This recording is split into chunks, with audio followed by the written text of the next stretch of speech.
Pucks with Haggs.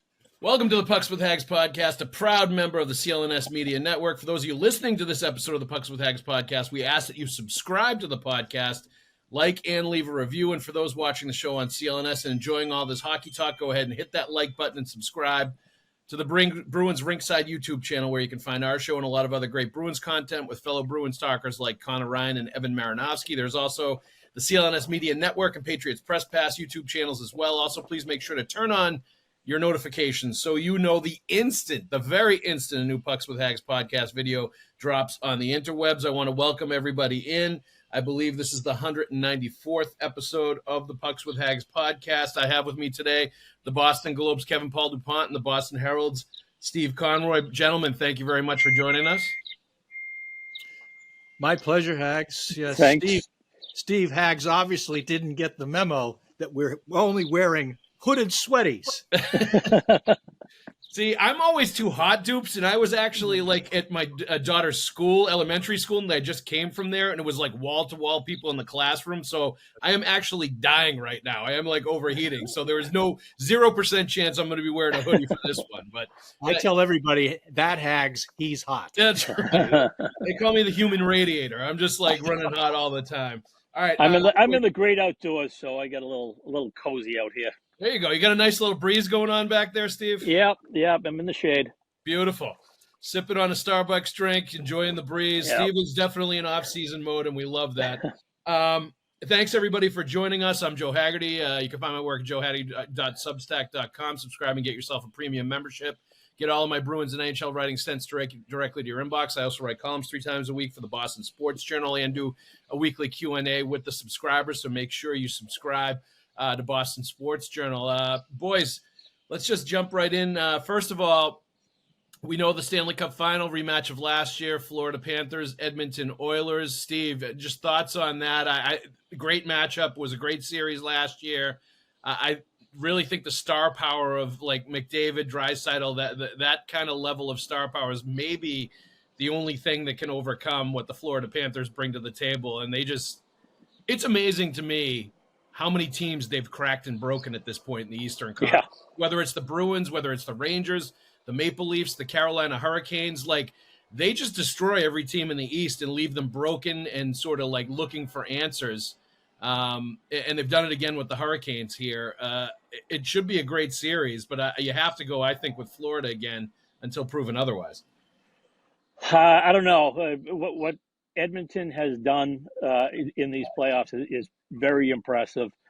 I mean, people are all over Pete DeBoer right now for Dallas not answering the bell, and I would be all over them too if Edmonton hadn't just done that to Vegas. Vegas is a very good team too, with a very good coach. The thing about Edmonton right now, you're getting what Connor McDavid and Draisaitl give you, but you're also getting depth contributions, from players like Evander Kane and Ryan Nugent-Hopkins, and they are a very good team right now.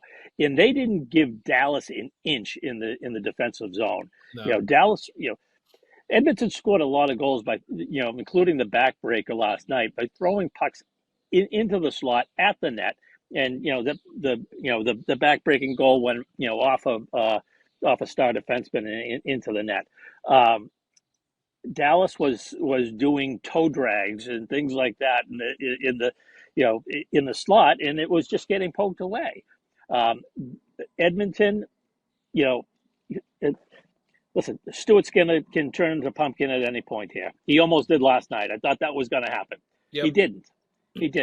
And right now, I'd probably give the edge to the Oilers.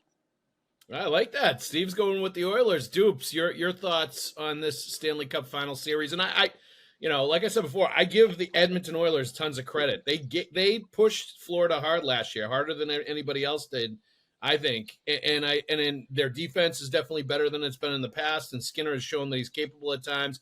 I do really think, though, the Connor McDavid factor is something that Florida just doesn't have. They don't have that kind of game-breaking force, even though Barkov's a great player and he made a great play in the clinching game for them and solid, strong player. But like Connor McDavid and Draisaitl too, to a point, are just X factors that can't be accounted for. And I feel like that's the one thing in play in this series that could put it over the top for Edmonton. But it should be a great series either way.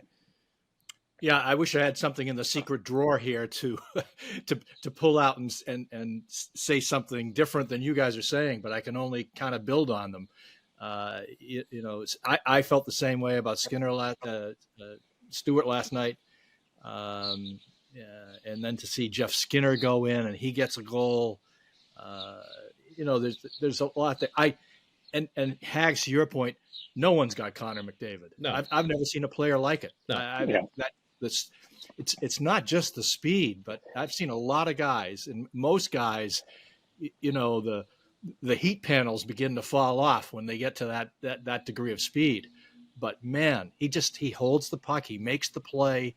It's phenomenal to watch. So the only sort of history reference point I can put on this is watching when the Islanders had won their 4 cups, and then finally the Oilers beat them in 81 in 84. Yep.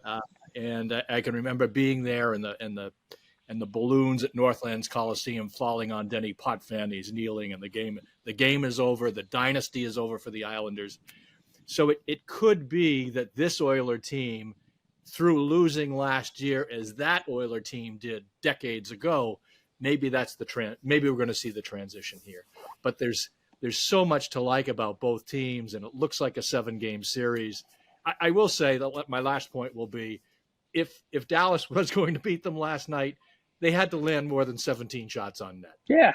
To Steve's point, and whether that's that they lost confidence on Ottinger with, the 3 goals in the first 7 or 8 minutes there, or just lost all their confidence within those 3 goals.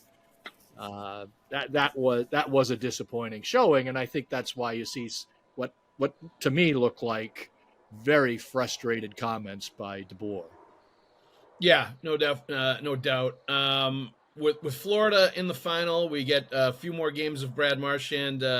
For people locally, get to continue to watch him do his thing with Florida. He's really, as the playoffs have gone on, I've gotten way more comfortable and is basically, playing exactly the way he would play. It seemed like there was a feeling out process for him very early on with Florida, and he's exactly in his comfort zone now and what he usually is as a player, and has really meshed well with the rest of that team and performed well. One of their better scorers, has made some big plays for them, certainly has become a leader. He's one of those guys at the end waiting with Tkachuk and Barkov to, give everybody else fist pounds when they're coming off the ice, and has really seemed to take a leadership role there as well. All of that being said, he is still a free agent in this offseason. Florida can't pay everybody. He may end up going somewhere else. We'll see. Any percent chance you think at all that he would return to the Bruins, either one of you? I give it 0%, but either one of you think it's anything higher than that as far as potentially returning to this team? 1%. 1%. I have a margin for error of 1%. 99% he's gone. You're just the slimmest of slim margins. I like that. Yeah, everything, since the time he was traded, the door has been left open, but all the body language, every comment has been, a page has been turned on both sides. Yep. And there's really no going back. The Bruins ripped off the Band-Aid. It was hard to do, but they did it. And it's time to rebuild the team. I know they don't want to use the term rebuild, but it's a rebuild in my eyes. They've got some pieces that other rebuilding teams didn't have, but there's some serious holes to fill on the team, and a psyche to rebuild. Yeah, Dupes, your thoughts on that? And two, what you saw down the stretch, I thought, after he left was, guys like Pasternak, McAvoy to a degree, even though he was hurt, certainly Morgan Geekie. You saw players start to fill in the leadership void and start to maybe take control of this being their team. I would expect Hampus Lindholm to be one of those guys too when he's back and healthy at the start of training camp this coming season. So you could see the next wave of sort of leaders or players really taking hold of that team as well, which is another part of the whole sort of turning the page thing that you're talking about, Steve. Dupes, your thoughts on Marchand down in Florida and any percentage chance he would come back to Boston? Well, I've loved it for him, Yeah. first of all, and to go down there with his skill set, his experience, everything that we've known to, that we've watched him develop over these years. It's fun because he doesn't have to be the lead dog, right? And he's and that said, he's performed like a lead dog, but you can tell the weight of it isn't there. The weight of having to drive the offense isn't there, and so you can see he's having fun. The only thing I'll enter into the into the discussion here is we're all married, so at some point, it'll be I'll do what my wife wants me to do. Right. It's a family decision, right? Right. And in this case, a lot of that time is just malarkey. When especially when it's an MLB guy talking about getting 25 million versus 20, 100, I don't know. The numbers are so astronomical. But in this case, young kids, long career here, great reputation here, all that. I could see this coming down to a viable, I can go to Detroit for 3 years and make, I'll throw out a number, $15 million. Or I can stay in Boston and make $10 million for those 3 years. Easy for me to dismiss $5 million, but I think for a guy like that, all the taxes, the issues, the legacy, all of it, I do think there'll be a discussion more than a 0 or 1%.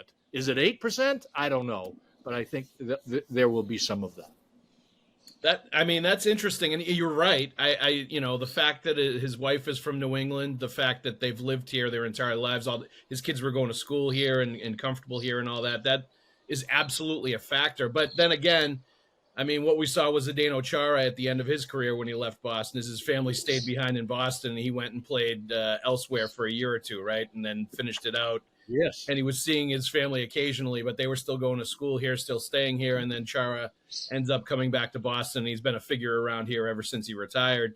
Coaching his kids' junior Eagles teams now. I see him at youth hockey tournaments all over the place, running marathons, joining the Bruins organization. It could end up being that kind of path too, where he signs for a few years and they end up, staying in Boston and he goes elsewhere. That would be tough, but it's certainly there's precedent there where somebody's done it before. But for me, if I were making that decision, I would be leaning towards what you're saying, Dupes. Your home is here, you're comfortable here, you like it here.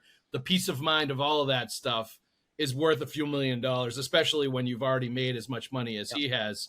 I guess at this point, it's just a matter of getting over sort of, the way things ended, where they wouldn't reach whatever halfway mark he wanted to go to for his contract, and it ended up trading him elsewhere. But at the same time, they did him a solid trading him to Florida. They certainly could have traded him somewhere else, and that should have had them ending on good terms as far as right now, with no bridges burned, because they set him up exactly where he wanted to go and set him up potentially to win another cup. So they really put him in a good place and did him a solid. All right, let's move on from that. Big part of the discussion here, guys, the Bruins coaching finalists, head coaching job. The names that you'd heard were Mitch Love, Marco Sturm, Jay Woodcroft. I think it was Fluto that had reported that Jay Leach was one of the finalists as well. So it sounds like they're down to the last few names here. And we talked about it in the last episode of the podcast when I had Mick on, and I really felt like a lot of the signs, a lot of the things about preferences that the Bruins have for certain things in the front office and the way the operation is run and the organization is run, it felt to me like Marco Sturm made a lot of sense for a lot of different reasons. He knows the landscape. He's got connections to so many people in the organization, whether he played when Cam and Donnie were here. He played with McQuaid, who's in the organization. He played with Trent Whitfield, who's a coach down in Providence. He played with Patrice Bergeron, who's still around. He played with Zdeno Chara, who's in the Bruins front office. It seems like he's one of those guys that could be in the Bruins circle of trust as far as bringing somebody in that they feel like they can rely on and that they know is a very known commodity. And he's a guy that understands the landscape in Boston, understands the territory. I think that was one thing that Jim Montgomery didn't sort of have as good a grasp on when he took over here. And Marco's got some of the most iconic goals in recent Bruins history, whether it was that Game 6 goal against Montreal, whether it was the Winter Classic winner. He certainly would bring some emotion to the table with the stern face that he used to have when he scored goals. He's an emotional guy. has had some success in the AHL, has AHL assistant coaching experience. And I feel like he's a guy that makes a lot of sense. But Dupes, what direction do you think this is going in as far as who he may select, who you think the leader is, and what the Bruins' thinking is at this point? Well, it's kind of which way the wind is blowing. The only name that I'll add to your list there, and we'll probably come up with three more as we talk, but Misha Donskov from Dallas was he felt like a leader early, and now as of last night, he's available to talk. So I suspect he'll come through the door for his interview. And you can make good cases for all these guys. Marco, I like Marco. He hasn't had great success as an AHL coach. Yep. I have to say, if we roll the calendar back, whatever it is, 3 years, when Jim Montgomery's name came up, I said, really? I mean, here's a guy, he blew up his career fantastically, if you will, and had no connection to this organization that I could trace. Yep. And ended up being a really good pick. So I don't know. What I will say at this point in time, and I think this is the critical part of this, is that this hire very much is going to determine where Neely and Sweeney go. Yep. In terms of their longevity or continued longevity in the organization. Yep. So that's really important on him. Yep. And to go back to Steve's point, and I totally agree, it's very much closer to a rebuild than a reboot.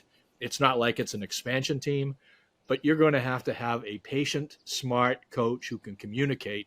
In other words, not John Tortorella, and someone who's going to be patient with these kids, get them to develop, and bring them along.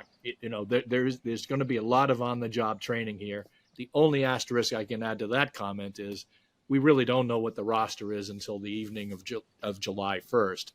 See what Sweeney goes out and purchases, and then that could change the complexion. But I still think, by and large, it's a development coach, and maybe that steers it to Leach. Steve? Yeah, with this being a more of a rebuild situation, I was okay with them kind of, deciding that some of those name established NHL guys were probably not right for the situation, like Tocchet, Peter Laviolette. Those are guys that you usually bring in when you think you have a team that can win. Yeah, they're close. And I think they're a little bit away from that. I think they can, just because of the way the league is and half the teams make the playoffs, I think they can compete for a playoff spot, provided they get some top six help in the free agency. But yeah, I mean, a lot of signs point to Marco Sturm. The only thing that kind of makes me hesitant on that fact, Bruins are the only team that are linked to Marco Sturm. I hadn't heard any other team being linked to him. So I'd like them to get a guy that other teams want. And I'm intrigued by Mitch Love. I think he did a terrific job in Washington as running the defense there. Had a good record as an AHL coach. So it'll be interesting. And we've heard the Woodcroft name. I think Pierre LeBrun threw out Luke Richardson. I might put him more in the category of the Laviolettes and the somewhat established guys. He hasn't had that long a record, but I would put him in that category. But my hunch is that they're leaning towards Sturm, but I don't know that for sure. Yeah, no, I'm in the same camp as you, Steve. It feels to me like Sturm, based on the decisions the Bruins make, based on what's important to them, based on, like you said, the importance of them, in what Dupe said, they're sort of hitching their wagons to somebody that their future is involved in. I feel like you're going to bring somebody in that's a known quantity or somebody that you trust rather than somebody you have no sort of history with or no real connection with. And I think Marco has so many connections to so many people in the organization that it does make sense on a lot of different levels. My question to you, though, Steve, and I would pose this to Dupes. You threw Jay Leach's name in there at the end. Can you really go with somebody that was on the staff, especially the guy that was working with the defense when and I know they had injuries. I know Hampus was hurt for most of the year. McAvoy missed most of the second half. But can you really put one of the coaches that was in charge of a defense that was 26th in the league, was the worst it's been in over a decade. And some of the young guys really didn't have great years either. And Mason Lowry was pushed into a bigger role because of injuries. I understand that. But can you really put somebody that was on that staff, a bad season, a tough defensive year, special teams were not good, like a lot of things were going on. Can you put him as the head coach and really have people excited about it? You know what I mean? Like have fans, buying into it or thinking it's the right choice. I think if it's between Marco Sturm and Jay Leach, and if you go with Jay Leach, I think there's a lot of Bruins fans that are going to be pissed and feel like this is the exact wrong decision and feel like this is not what they wanted to hear after the season that they just, sort of went through and bought tickets to watch. And I can understand that feeling of not being happy about that. And I really do feel like they need to go outside the organization to bring somebody else in to help elevate this and get it back to where it is. And maybe, Marco Sturm was in the AHL. He's worked with younger guys. I would assume that he's going to be one of those guys that could sort of be, a communicator with the young players and could help shepherd things along a little bit.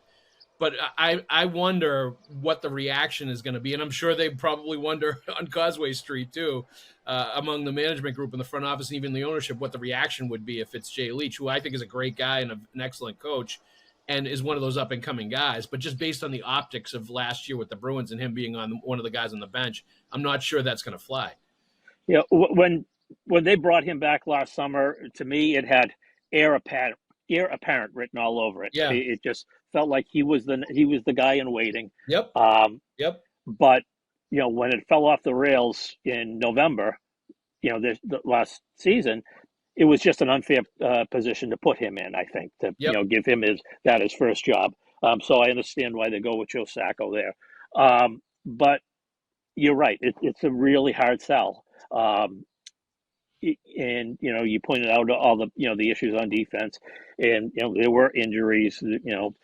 Mason Lowry is still learning how to be a defenseman. Learning how to be a defenseman. Period. Never mind learning how to be a defenseman in the National Hockey League.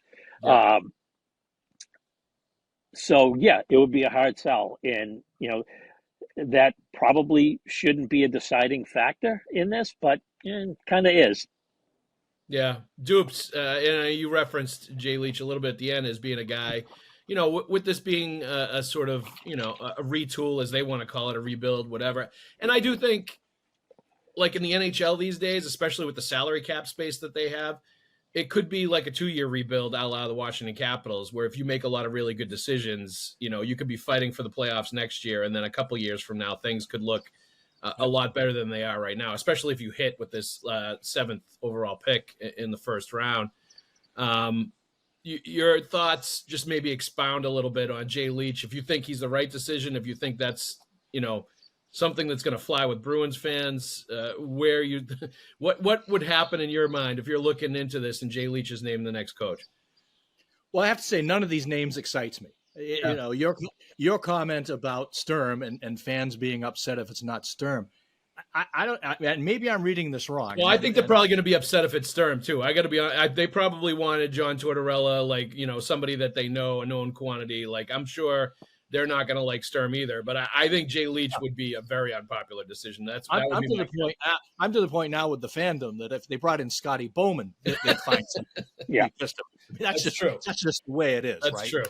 And again, I go back to the Jim Montgomery hire. I was saying, really? Huh? What? And so he was a good hire. So I think a lot of it, and we can't even guess what this is. I think a lot of it is when they get the body in front of them and they listen to him and talk to him. I think that has to be a lot of it. Yeah. And to Sweeney's credit, he got Bruce Cassidy right. Yep. He got Jim Montgomery right.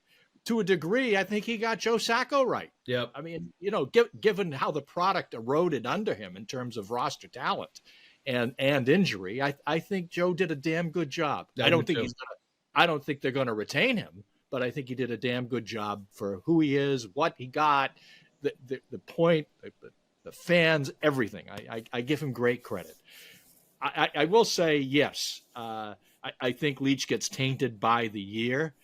And again, that just shows you how whimsical these or capricious these winds can blow.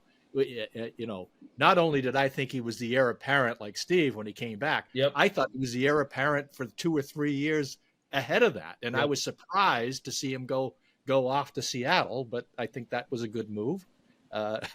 Whether that's proven right or not, we'll see. So I will say, from a very selfish standpoint, and the fans don't care about this, but I'm sure you guys can relate to it, is I sure would like a coach who, and I'll bring in Hitchcock for this. Not that I'm looking for them to hire Ken Hitchcock, who really gets into it, gets into the job, gets into the media thing, can talk it, wants to talk it. And frankly, part of my motivation for wanting that is Neely and Sweeney don't say boo to a goose anymore. I mean, there's so much here to talk about, franchise over 100 years old, some rich history. And instead it's like they've got mumbleitis. Talk it. Get out here and talk the sport. Talk your team. Some of us are going to give them some agitation now and then, but that's just part of it. If you can't take that, then really you shouldn't have the job. Give it back. Get into it. A lot of people didn't like Neely pushing back on me on the comment about the draft. I'm okay with that. Yeah. Make your point. I'll make my point, and you know what? Nobody's going to die here. Talk the sport a little bit. Dupes, I just wish you were mic'd up when Cam called you over to the principal's office after the press conference was over, so we could have heard that discussion too. Yeah, there wasn't much to that. It was kind of just a repeat. But I'm okay with that. I think we're all, nobody's calling anybody a criminal here. Yeah. Just, this is the way I see it. You don't see it. Hey, we move on. That's, I totally agree with that. That's why I love Bruce Cassidy here. Yes. He said things just like people were like, oh my God, he said Tuukka had to make the save. It's like, obviously he had to make a save. Right. And I go back to DeBoer last night. You can quibble over whether he should have pulled the goalie or not, but hey, the season is on the line. You got to do something here. The team didn't show up. Right. That's why I made the comment I made about Jim Montgomery maybe not understanding the terrain he was getting of the environment here, because it was jarring when he replaced Bruce Cassidy, how different they were as far as talking the game, as far as talking to the media, as far as the way they answered questions, the way they approached criticizing players, like all of that stuff. And I understand that part of Montgomery's mandate coming in was to be nicer, softer edges, like not be as critical of the players as Cassidy was, because that was part of why they made the change. But I also think it was just short, not, and I just don't think that's Montgomery's personality, to really be expansive with his answers and to really, as Dupes is talking about, sort of draw you into the conversation. And I couldn't count how many times we were talking to Bruce Cassidy about things, and he would answer questions that we hadn't even asked but wanted to ask, because he understood what we wanted, where we were going. He got the whole big picture of it, and he understood all of that just intrinsically, instinctively. He understood all that and could answer those questions without even being asked, where with Montgomery, it was kind of like pulling teeth a lot of the time to get. I thought he got quickly better. That first training camp. I just don't think that's his personality either, though, Steve. You know what I mean? Yeah. I don't think he was really a salesman, so to speak, or one of those guys that was going to be really overly sort of loquacious with his words. I just don't think that was him. Yeah, I was okay with that part of it. That first training camp, you could tell he was very, very tentative, didn't want to say the wrong thing about any players.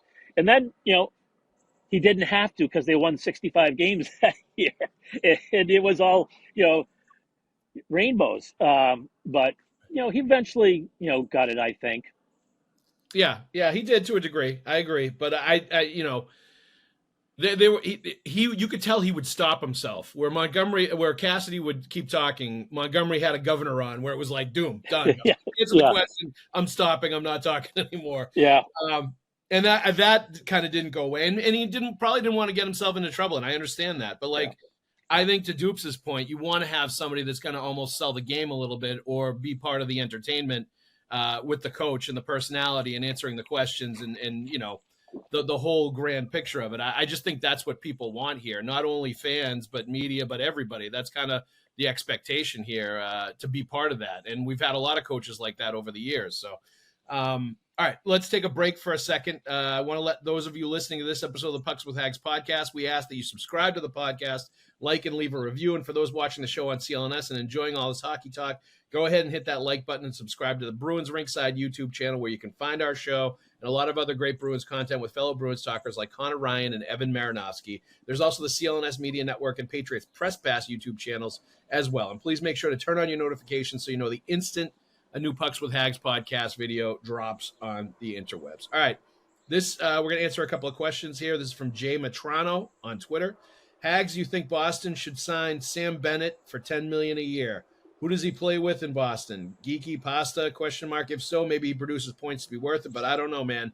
$10 million for a player, should expect he can do it himself if needed. Don't think he does that. Steve A, do you think Sam Bennett as a free agent is worth $10 million a year? And B, do you think there is any chance he would sign with the Bruins? I feel like it seems to me like he would either go to the Maple Leafs or stay with Florida. I don't know if Boston's ever going to be a consideration for a guy like that. Bruins fans would absolutely love him if he was here, and I think he might be worth $10 million a year to Boston to bring him in just because of the way he plays and who he is as a player. But how do you feel about Sam Bennett as a free agent? If he's going to cost $10 million, and it might, I think the only team that's, it would be good for would be Toronto, because I think that's an overpayment. But, assuming that Toronto is going to lose Marner, and maybe even Tavares, I don't know. But I think Tavares would sign up, a hometown, contract to stay there. Yeah. I think he would be a culture changer. I don't, he doesn't seem like a rah-rah guy or that kind of guy. But, they have enough to get into the playoffs. He would help them get over the hump in the playoffs, I think. If you need him to drag you through an 82-game season and get to the playoffs, I don't think he's your guy. I think this was the first year he had, 50 points. But, he's obviously a tremendous playoff performer. He has been these past 3 years. He he was hurt early on in the first series against the Bruins, and he completely changed it. And, the Bruins were up 3-1, and he came in, I think in the third or fourth game of that series. So, it's a tough call. If I were the Bruins, I would pass on a, 10 million, 7-year, $10 million contract. If I was the Leafs, I would not pass on that. Yeah. Toronto, obviously, and was it Brad Treliving was saying the DNA needs to be changed with that Maple Leafs team yesterday, the day before he said that. And he's absolutely right. They are way overripe for a DNA change, and he would certainly do that. The Bruins culture was not great last year, to me, and needed a change of some kind like that. And I think he would be worth it to Boston potentially for what he would bring as far as that goes too. And you all of a sudden have him and Zadorov in the same lineup. And I agree with what you're saying. You're not bringing him in to carry you during the regular season to be. He's not a 1C. Not a 1C. Not at all. But he's a guy that would make you extremely tough to beat if you get into the playoffs, if and when you get there. Having him and Zadorov, I think, would make them a formidable, intimidating team. And getting back to sort of, how they had success, how they won when they won in 2011, how they've been sort of the culture had been traditionally here. So I think all that stuff is interesting. That is a lot of money. But then again, the cap in the next 2-3 years is going to go over $100 million. So maybe $10 million a year doesn't seem like as much 2 or 3 years down the road. Dupes, your thoughts on Sam Bennett, that price tag, and where he might go, and if the Bruins might be a fit. Love the player, love what he brings. Would never pay him $10 million a year. $10 million a year to me, you got to produce the points. Yeah, Steve's point about, and that might not be fair, but that's how I see it. I want a guy. I want Tkachuk for $10 million a year. That's what I want. I want a guy who's got all that brass and puts in the points and stands up to everybody and causes a lot of grief, front to back. So Brady or Matthew? Yeah, well, yeah. I'll take Brady. Thanks. Yeah, I'll take Brady at $8 million a year. Yes. Okay. So and again, attractive player. I don't know if he's as attractive out of where he is now, and I think that probably means if I'm thinking that way, he may be thinking that way, and then I find it very hard to believe that Zito will let him go. That said, July 1, it gets crazy. Maybe Detroit says, we'll give him 10, 11, 12 million a year. I think Detroit would be a place that will court Marchand too, because that's kind of what that lineup needs, right? They need some guys who drool a little, and that's what you get from there. So, not for me. I'll pass there. I also really wonder about Toronto getting another $10 million forward. I would be looking to say, something. We got a lot of classy forwards here who can put the puck in the net. Let's find some other. And I know that's exactly what Bennett is, but not at that money for me. To your point, Kevin, of him staying in Florida, this is a situation where the tax situation in Florida could help. Could really turn the tide in the Panthers' favor. Because $9 million in Florida and not having to sell your house and all that versus $10 million in Toronto, that kind of levels the playing field. Sure it does. The one interesting thing about all this, I guess, is as we enter period the next few years where the salary cap is going way, way up, is Florida a team that can afford to spend $100 million on player salaries year in and year out and be a team that's going that high with their salary cap? Are they going to be one of those teams that's going to spend every last nickel and dime that they have, where Toronto, is going to be able to do that? The Rangers are going to be able to do that. The Bruins, you would expect, are going to be able to do that. And I know Florida's obviously in a golden age down there, and they're doing really well, but are they going to be able to continue that consistently for a long period of time? That'll be interesting to watch. But I think you're right, Steve. I think the tax thing is a big deal to the players and the amount of take-home money that they have in those situations. And, he's part of a winner right now. They have a fantastic thing going there. That's going to be a selling point too, to stick around and see how far they can go and what kind of a dynasty they can build there. I don't think it's had much to do with Florida and Tampa being as good as they have been over the past 5 or 6 years, but the potential for it to help is there. No doubt. All right, here's another one from Bobby Rotundo on Twitter. It's great that Swayman and a few other Bruins performed well in the World Championships, but let's not get carried away. Many teams that were supposed to compete in the World Championships were in the playoffs while the Bruins are sitting out. Just because they suddenly excel means zip. All right. I don't think it means zip. Jeremy Swayman, 7-0, good numbers, played well in the final game, the gold medal game. Looked really good, I thought.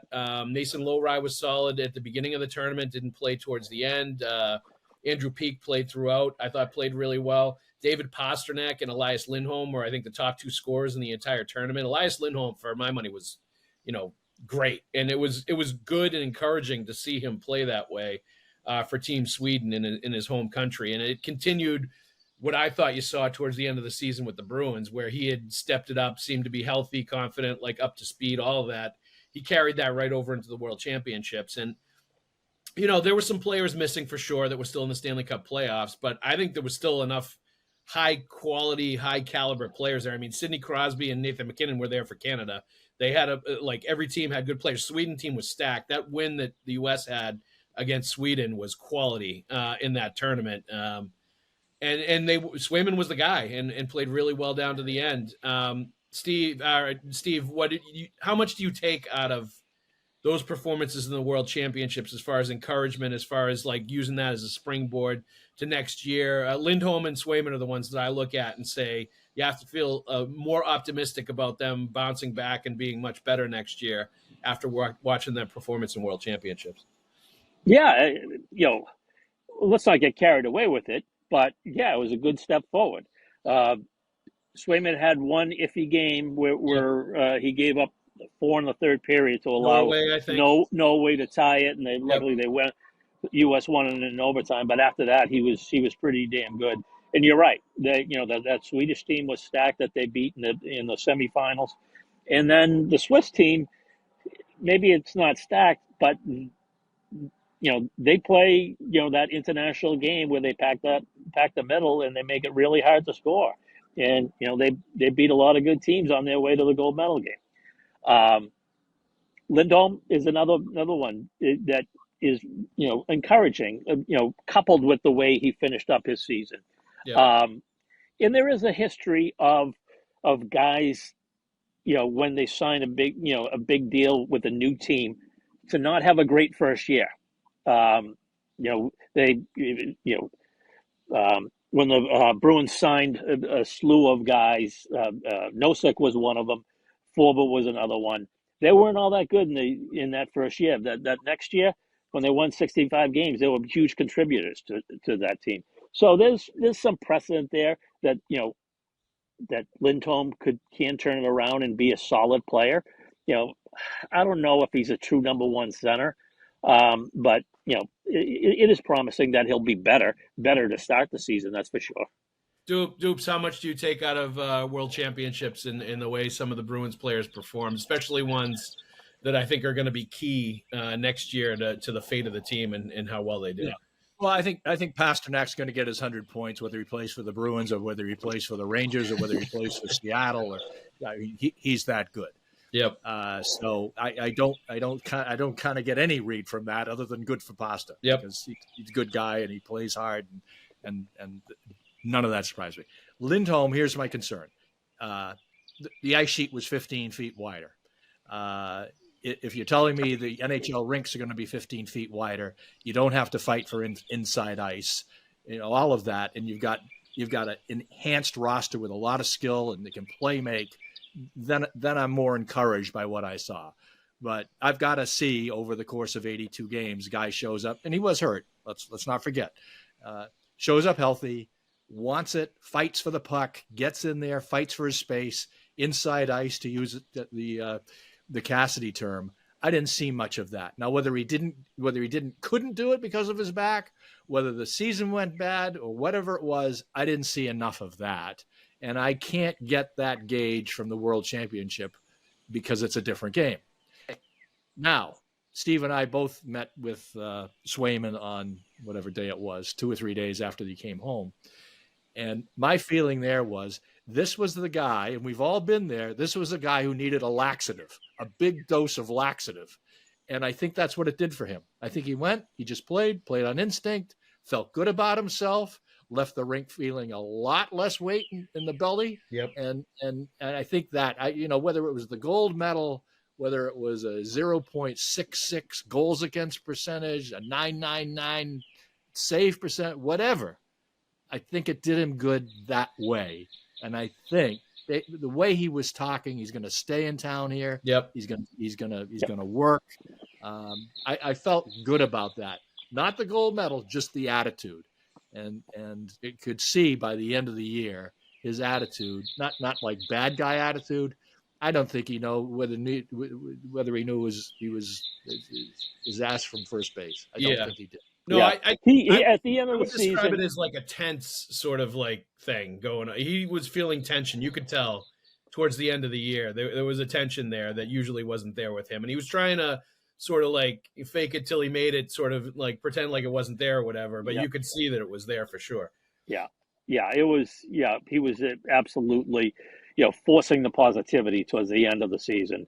And it was pretty clear. I mean, Rome was burning around him, and he was looking on the bright side. But yeah, as Kevin said, we talked to him, and he definitely felt like a weight was lifted. That it kind of reminded him that he's a good goalie. He didn't feel that he was doing anything technically wrong. It was more the mindset that he had. I don't know enough about the goaltending to agree with it, but yeah, I mean, like I said, it was a good first step for him. Can you guys believe, on a side note, that it had been over 90 years since Team USA had won the World Championships? Like that, I found astounding that it had been that long, and just the level of program that they have, and maybe it speaks to a long period of time where guys didn't want to go over there at the end of a season, and they didn't get the best players that were available to go and play in that tournament. But it speaks to them wanting to play now, and also I just think the level that Team USA is at as far as cranking out really good players that are dominating at international competitions. Yeah, I talked to Warsofsky just before I think it was the day before he flew out, and he said it, 1933, and I really was taken aback by it. Yep. There is a one little caveat there, which is in 1960 they won the gold at Squaw Valley in the Olympics, and that was recognized in those days. They recognized that as the world championship as well. But that's that's splitting hairs to a degree. The last time they played in the tournament and won it was 1933. So, and again, given where USA Hockey, and I started covering the league when there were only a handful of Americans in the league, given how it's developed, the national program out of Michigan, all of that, you would have thought at least they'd be in the silver and gold, the silver mix, right? But they haven't been. Yeah, it's funny at the Four Nations at the end of it, Dylan Larkin kind of called out some of his countrymen for not going over to play in it, and I'm thinking it was aimed a little bit at Tage Thompson, and he was there, and he thank goodness he was there. He scored the winning goal. Yeah, the winner. Yeah, and I mean, for a guy like that, why wouldn't you, right? Yeah. If you're on the Sabres and you're not tasting playoffs and it's a year in, year out thing like that, and that's your best chance to win and have that kind of a moment like he did in overtime, that's what it's all about. A great shot too. He's a fun player to watch. But that for me was really interesting. And it just continues, I think, to back up to Dupes' point, the creation of that U.S. national team development program, the ADA model for coaching American players, all the stuff that USA Hockey is doing to build the program and continue to push it to bigger and better and greater things. You can see it. The proof is in the pudding that they're getting deeper into the national tournaments, winning them, dominating other teams, and producing all this NHL talent. And it just continues to build on itself. So that's been really interesting and fun to watch. But that was a really entertaining World Championships, and hopefully it springboards into a great Olympics next year. Kevin, Steve, thank you very much for joining us. Everybody else out there listening to this episode of the Pucks with Haggs podcast, we ask that you subscribe to the podcast, like, and leave a review. And for those watching the show on CLNS and enjoying all this hockey talk, go ahead and hit that like button and subscribe to the Bruins Ringside YouTube channel, where you can find our show and a lot of other great Bruins content with fellow Bruins talkers like Conor Ryan and Evan Marinofski. There's also the CLNS Media Network and Patriots Press Pass YouTube channels as well. And please, please, please make sure to turn on your notifications so you know the instant a new Pucks with Haggs podcast video drops on the interwebs. Dupes, Steve, thank you very much. Thank you. Always fun, guys. Thank you. Everybody else, we'll see you at the press conference next week.